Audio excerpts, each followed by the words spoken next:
In order to thrive and really get to the place where you are excelling and elevating financially, I want you to look at your life and look at yourself as the CFO of your life. You're the chief financial officer of your life and your financial affairs. And there's many roles that the CFO plays in the vision and the overall um, C-suite executive position of the company. But one of the things that the CFO is would be the strategic architect. And the strategic architect is there to ask the question: does this align with the goals, the mission, the vision, the direction of the company?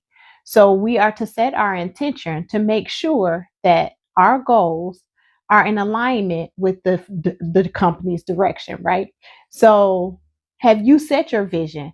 The scripture tells us to write the vision, make it plain upon tablets, so those who see it can run with it, right? So if someone is to pick up your, and I have my plan to prosper money management and planning journal with me, if someone was to look at your life, would they be able to see the vision of where you're going financially? Would they know that your goals are to become or get to this place financially? Would they be able to look at your life and tell that? Would they be able to look at your vision and tell that? For you, do your actions align with that vision? Do you have a vision? You have to create one if you're going to become the strategic architect of your life, the chief financial officer of your affairs. They translate those goals into numbers. So again, we talked about on one of the sessions a couple weeks ago, how much do you want to earn, have saved, and invested?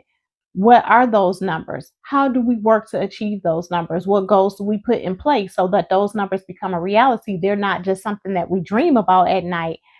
These we set realistic targets that allow us to hit those goals. Align the money directives with the long term strategy. Again, we're not spending only for today. We're being strategic with how we allocate our resources, how we allocate our funds, how we give every dollar an assignment.